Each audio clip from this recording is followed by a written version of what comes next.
permisi.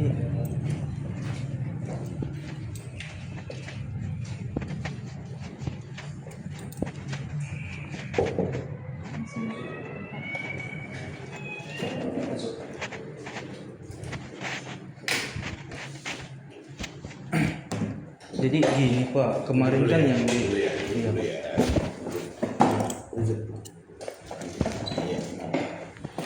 Jadi kemarin kan gini, saya kan bicara sama HRD yang interview kemarin. Itu kita kalau untuk pelunasan setelah bekerja Pak. Setelah bekerja. Iya. Oke, terus ya udah bilang sih di awal bulan Pak pelunasannya. Sorry, ini memang minta waktu sampai akhir bulan, itu yang pertama. Atau benar ya, memang boleh dikatakan potong gaji? Bukan dipotong gaji, tapi kita itu boleh mencicil setelah bekerja Pak. Itu makanya saya berani gitu kan. Saya jelasin dulu boleh ya. Di sini sendiri sudah tertera calon kerja yang sudah mengikuti operasi interview, benar ya? Sudah lulus, bersedia melunasi biayanya. Tadi sudah saya jelaskan kepada Amanda sendiri, boleh dicicil. Saya pertegas dulu, Iya. Boleh dicicil. Tapi tolong jangan disalahartikan. Disalahartikan itu bagaimana? Itu lagi logikanya. Benar ya? Dicicil sambil bekerja, berarti itu sama saja dikatakan potong gaji. Paham? Nah, ketika potong gaji berarti harus ada jaminan. Jaminan itu seperti apa? Contohnya ijazah. Sementara dari pemerintah sendiri sudah melarang hal seperti itu. Yaitu seperti menahan ijazah, kedua mengambil hak karyawan seperti potong gaji. Gitu. Jelaskan sampai sini dulu. Paham ya? Nah, cicilan kita maksud bagaimana? Seperti kemarin, contohnya dijelaskan di angka 900. Belum siap di angka 900, baru nyicil 100. Apakah boleh? Boleh. Tapi apakah kemarin sudah diproses? Tentu belum. Karena kenapa? Masih ada kekurangannya atau intinya belum lunas. Nah, hari ini pun kalaupun memang sudah siap untuk lunas, kita langsung proses. Tapi kalaupun memang belum siap melunasi, nggak apa-apa. Tadi sudah saya katakan juga, boleh dicicil. Tapi kalaupun memang hari ini belum siap melunasi ataupun cicil, tadi sudah saya jelaskan, kita akan berikan waktu. Contohnya siapnya kapan? Jelasnya sampai sini. Ya, setelah pelunasan baru bisa diterima pekerja. Betul. Nah, gini Pak. Ini aja Pak ya, mohon maaf ya. Ini aja untuk perjanjiannya saja ini tidak ada nama perusahaan sama sekali Pak. Ini dulu. Tapi tidak ada nama perusahaan sama sekali. Itu yang membuat saya takut. Dibaca pendaftaran, bukan kontrak. Ya, untuk pendaftaran formulir, tapi kan iya kwitansinya pun sama, nggak ada ini kan. Sebelah tadi pendaftaran, bukan kontrak. Permasalahannya bukan itu. Masuk. Ya.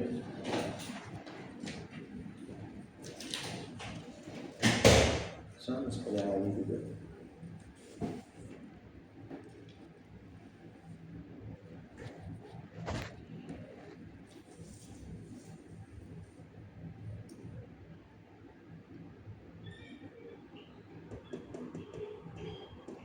Ada yang mau tanya lagi, Mas?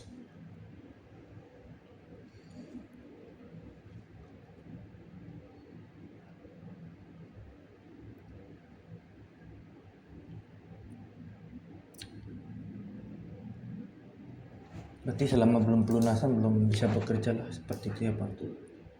Gini, kita permudah sistem cicil ini, tolong tapi jangan disalahartikan atau disesuaikan dengan kemauan kita. Perusahaan punya aturan, kamu kerja juga punya aturan. Benar ya?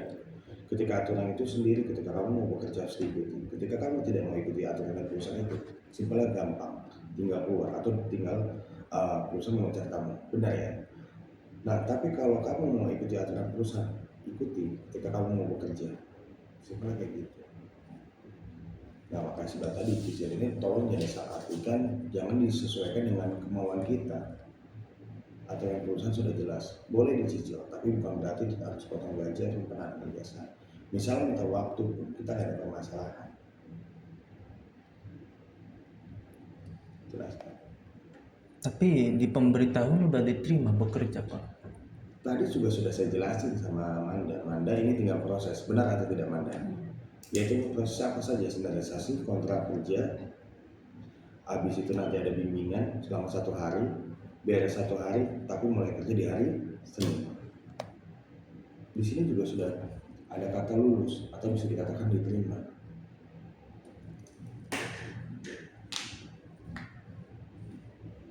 Sebenarnya sih ini tinggal diikuti doang ya Mas ya. Tinggal diikuti kalau prosedurnya. Intinya kalau perusahaan di sini tidak bertanggung jawab, konsekuensinya sudah jelas. Perusahaan wajib mengembalikan dana yang sudah diberikan oleh setiap peserta. Tapi kalau peserta mengundurkan diri atau membatalkan di pertengahan proses, ini jelas bukan kesalahan perusahaan, kesalahan dari peserta. Maka dana tersebut pasti dianggap hangus. Tapi boleh nggak Pak hal seperti ini kayak kita itu bikin kwitansinya di perusahaannya kan gitu Pak. Sorry. Kalau di sini kan Sebentar. dari depan. Saya potong dulu ya. Iya Pak. Yang mengatur perusahaan itu perusahaan, bukan kamu. Hak kamu tidak ada. Itu yang pertama. Benar ya? Iya kan. Iya. Kedua, semua peserta nggak ada kendala. Bahkan yang lebih besar pun registrasi nggak ada masalah. Dan yang udah lunas pun ya, penghuni yang udah bekerja pun tidak ada masalah. Jadi tolong, kalau kamu mau mencari perusahaan yang bisa kamu atur, silakan kamu cari. Kamu aja bekerja di perusahaan yang kamu kerja sekarang, kamu harus ikuti aturan mereka. Bukan kamu yang ikuti aturan mereka.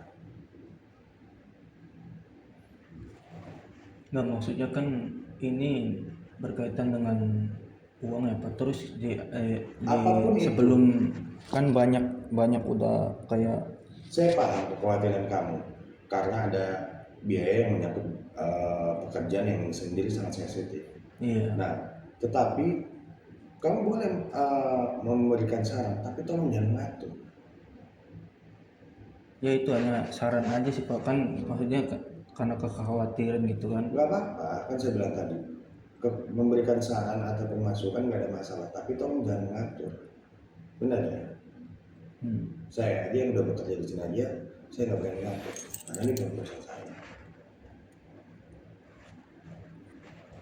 Ketika saya sanggup bekerja di perusahaan itu dengan aturan itu, saya akan ikuti. Tidak sanggup, saya keluar.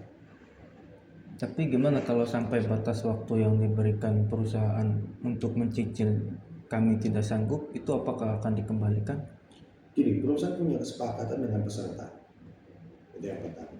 Ketika memang peserta di sini terlalu diberikan waktu, tapi masih belum juga beres-beres. Contohnya, perusahaan juga kan nggak mungkin tinggal diam doang. Nggak mungkin kita nungguin 1 orang peserta doang, membuang peserta lainnya. Tidak mungkin. Otomatis bagaimana? Kita akan di sini akan kita anggap peserta mengundurkan diri. Dan uang yang sudah masuk? Hangus. Karena kenapa? Tidak ada suatu perusahaan menunggu karya terlalu lama. Nah mungkin itu sebabnya kemarin itu yang jelasin Pak, kami boleh mencicil itu setelah dia bekerja, maksudnya bukan potong gaji Pak, maksudnya dia sudah masuk bekerja nih 1 hari atau 2 hari kerja, bener dia udah ada di lapangan kerja gitu kan. Iya, lalu Walaupun sebelum mendapatkan gaji Pak. iya, oke. Kamu bilang kayak gitu ya, benar ya? Iya. Oke, saya potong boleh ya. Iya. Sekarang yang menjamin kalau peserta itu sendiri siap untuk melunasi siapa? Berarti kita harus ada jaminan. Perusahaan itu bukan main percaya atau tidak percaya. Tidak ada seperti itu. Kalau ada seperti itu, tidak ada namanya yayasan. Tidak ada namanya penanganan ijazah dulu. Benar ya? Kalau sistem perusahaan percaya seperti itu. Kalau ada seperti itu sistemnya, dulu tidak ada namanya penanganan ijazah. Tapi perusahaan tidak ada yang ngomong seperti itu. Perusahaan berbicara real. Realnya bagaimana? Kalau mau seperti itu, berarti harus ada penanganan ijazah. Mau sehari 2 hari, gak ada masalah buat perusahaan. Tapi ketika peserta melanggar, berarti ada konsekuensi harus diterima, yaitu apa? Penalti. Dulu ya, bukan sekarang, karena sekarang udah gak boleh lagi melakukan penanganan ijazah. Jelas? Nah, penaltinya bagaimana? Contohnya masa kontrak berapa sisa? 12 bulan. 12 bulan dikali sisa gajinya. Misalnya gajinya kita ambil pajak 4 juta. 4 juta dikali 12. contohnya di 11 bulan, peserta harus mengganti sisa gajinya ini dan bayar ke perusahaan untuk sisa gaji 11 bulannya ini. Pertanyaannya, peserta mau nggak? Rata-rata peserta lebih mengikhlaskan untuk namanya ijazahnya ditahan untuk di kantornya. Setelah itu hilang.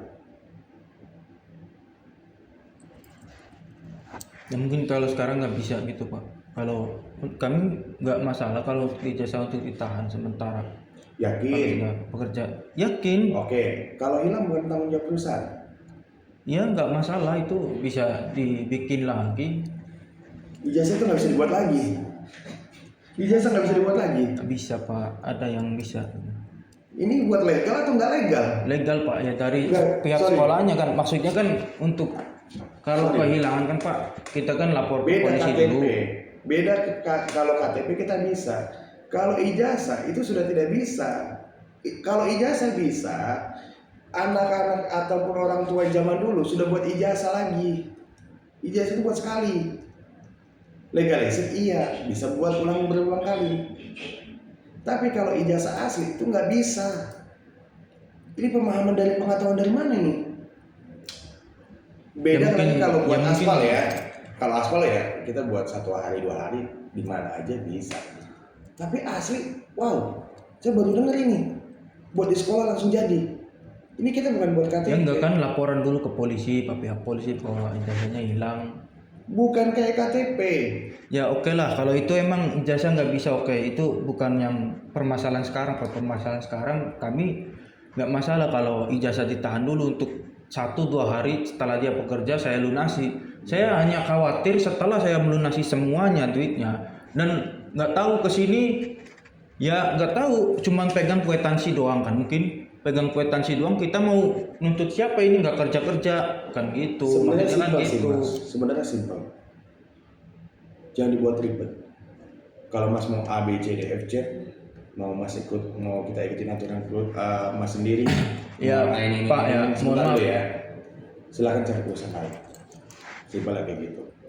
Iya, kalau dari kemarin Pak penjelasannya kayak gini, saya pun nggak berani DP karena ya dia menjelaskan oke, bisa dicicil setelah dia bekerja. Nah, saya juga berpikir kalau dia 1 hari 2 hari udah bekerja itu bener perusahaannya, saya juga langsung lunasin. Maksud saya seperti itu, bukan dicicil saya itu 100 lagi atau 200 lagi, enggak Pak. Maksudnya Oke, gini saja Mas, yang saya tanya. Intinya ketentuan perusahaan seperti itu. Benar ya?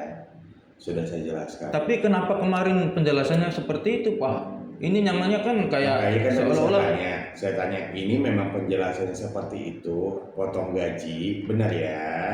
Kalau Mas bilang kan itu sama aja potong gaji, benar ya? ya beda Pak kalau potong gaji setelah dia gajian Pak. Sedangkan kan setelah dia bekerja baru Iya, saya lunasin. pada intinya kan sama.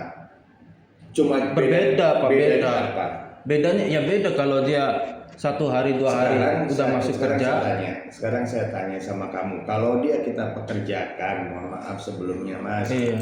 seperti bilang tadi, dengan dia bilang tadi dilunasi, benar ya, Mas bilang ya. Iya. Nanti kalau udah sehari 2 hari, benar ya. Sementara dari perusahaan kita sendiri melarang seperti itu, Mas mau bagaimana? Ya kenapa penjelasannya kemarin seperti itu? Di sini sudah dijelaskan Mas, bersedia melunasi. Sistem pembayaran ada 2, lunas maupun cicil di pasal 3 nih. Ya tapi penjelasannya seperti itu Pak. Makanya di sini saya tanya, ini kalau nantinya penjelasannya memang sesuai dengan saya dan beda dengan keinginan, atau Mas misalnya bilang beralih lagi, oh saya kira begini. Nah ini gimana? Atau mau saya langsung hanguskan dananya? Atau gimana? Kan gitu, benar ya? Sementara kalau sama saya lebih baik jangan namanya berdebat seperti ini. Yang saya mau adalah satu, intinya ini kita sudah menjamin, itu yang pertama. Dan kita bukan di sini bukan sehari 2 hari. Peserta yang melamar itu bukan 1-2 orang, gitu, jelas ya. Intinya tinggal diikuti prosesnya. Belum siap kita berikan waktu. Oke lah, nanti saya tunggu. Saya boleh kan nanti ya lah, nanti saya mintain nomor yang udah mendaftar kayak gimana, dia langsung Ini gini Pak, yang udah duluan daftar dan melunasi pasti sudah bekerja kan? Nah nanti saya tanyain mereka lah bener apa enggak. Udah gitu aja lah. Ada lagi? Udah nggak ada Pak. Nanti saya lunasin kalau emang bener-bener di sini sudah pelunasan dari referensi yang sudah masuk, nanti saya lunasin. Ada lagi? Nggak ada Pak. Cukup.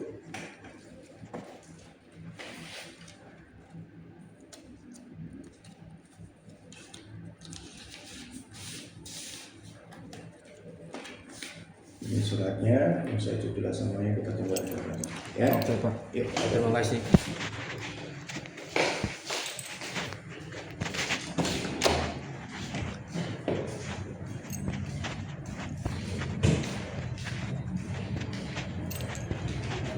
Oh, udah.